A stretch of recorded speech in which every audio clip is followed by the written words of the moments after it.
नमस्कार दोस्तों, welcome back to my channel. आज हम कुछ समांतर श्रेणी के nवें पद ज्ञात करने के सवाल जो प्रश्न में पूछे जाते हैं आज वह सीखेंगे। देखो, सबसे पहले हमारे पास समांतर श्रेणी का 10वां पद ज्ञात करना।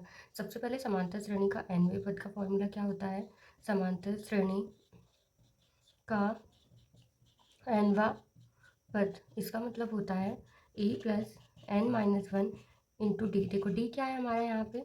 सार्व अंतर, ठीक है, सार्व अंतर की उनके, और ये हमारे पास प्रथम पद होता है, ठीक है, प्रथम पद, और ये होता है nवां पद, nवां पद, ठीक है। अब हमें निकालना है समांतर श्रेणी दी गई है 2, 7, 12, ठीक है। सबसे पहले प्रश्न नंबर 1 हमने यहाँ पे लिखा 2, 7 और 12, ठीक है। इसका हमें 10वां पद निकालना है, ठीक है।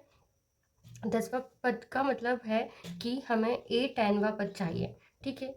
तो a 10वां पद चाहिए तो हमेशा यदि 10वां पद की बात करें तो उससे एक कम लेना है, ठीक है। यदि हमें 10वां पद कहा तो हमने यहाँ पे a प्लस 9d लिखा, ठीक है। यदि हमसे कहा कि 11वां पद तो हम यहाँ पे लिखेंगे a प्लस 10d, और यदि हमें यहाँ पे कहा 12वां पद तो हम यहाँ पे लिखेंगे a प्लस 11d, ठीक है। हमेशा जब हमें कुछ पद के बारे में बात करी जाती है तो हमें उससे कम पद निकालना होता है, ठीक है। तो वो 10वां पद हो जाता है, जैसे कि यहाँ पे हमें कहा 10वां पद, ठीक है। तो सबसे पहले हमारे 10वें पद में प्रथम पद क्या है? a बराबर से इस श्रेणी में हमारे पास है 2, और डी निकालने के लिए हम क्या करेंगे? जो हमारे पास दूसरा पद, देखो ये a1 होता है, ये a2 होता है, ये a3 होता है, अप टू जितने भी दिए, हमें सारवंतर निकालने के लिए a2 माइनस a1 करेंगे। तो a2 माइनस a1 हमारे पास कितना हो जाएगा? a2 माइनस a1 हमारे पास हो जाएगा 7 माइनस 2 इक्वल हमारे पास यहाँ पे हो जाएगा 5, ठीक है। अब यदि हमें यहाँ पे कहा गया है कि हमें 10वां पद निकालना है तो 10वें पद का फॉर्मूला हम क्या करेंगे? a10 इक्वल हमारे पास हो जाएगा a प्लस 9d, ठीक है। a हमारे पास क्या हो जाएगा? प्रथम पद हमारे पास 2 दिया गया है, सेकंड हमारे पास उसके बाद प्लस में 9,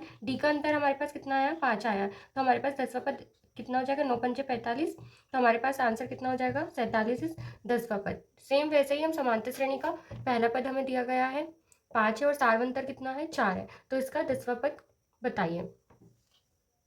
इसमें हमारे पास पहला पद दिया गया है 5 है।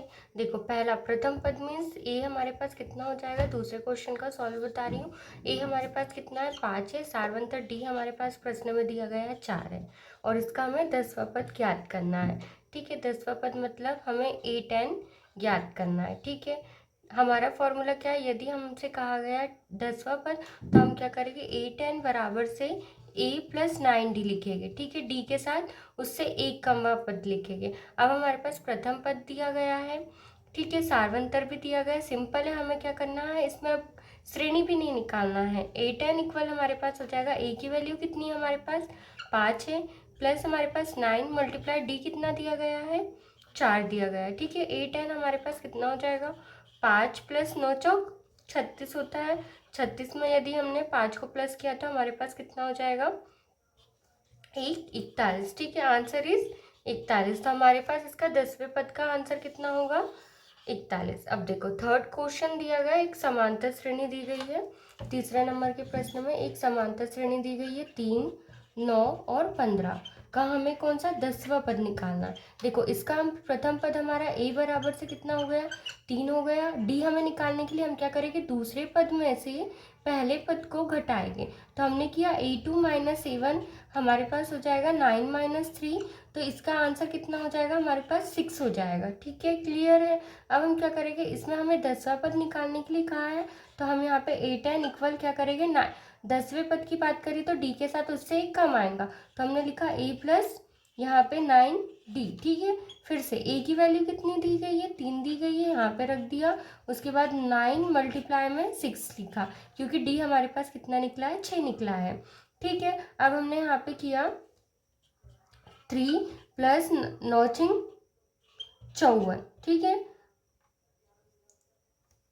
उसके बाद हमने यहाँ पे किया 54 में से 3 को प्लस करेंगे तो हमारे पास हो जाएगा 57, ठीक है। देखो nवां पद ज्ञात करने का फॉर्मूला हमेशा क्या रहेगा? हमारे पास a plus n minus 1 into D रहेगा, ठीक है। बट यदि हमें सीधे निकालना है, यदि फॉर्मूला भी याद नहीं रहा तो हम क्या कर सकते हैं? यदि हमें 10वां कहा तो हम a10 इक्वल जो 9 होगा, ठीक है। यदि 10 की बात करी तो 9 हो जाएगा, 9d। यदि हमसे 11 की बात करी तो यहाँ पे 10d हो जाएगा, और यहाँ पे हो जाएगा a प्लस के साथ, ठीक है। यदि n माइनस 1 आपको याद नहीं रहता। देखो n-1 का मतलब ही होता है कि जो पद दिया गया है उससे हमें एक कम करना है। यदि देखो मैं इसमें आपको फॉर्मूले में मान रख के बताती हूँ। यदि मुझसे कहा an 10वां पद का, फर्स्ट वाला फिर से बताती हूँ। देखो यदि मुझे 10वां पद कहा तो मैंने यहाँ पे रखा कितना, n इक्वल a की वैल्यू मेरे पास 2 आई है, मैंने यहाँ पे n का कितना रखा, 10 रखा, माइनस मेरे पास 1 हो जाएगा।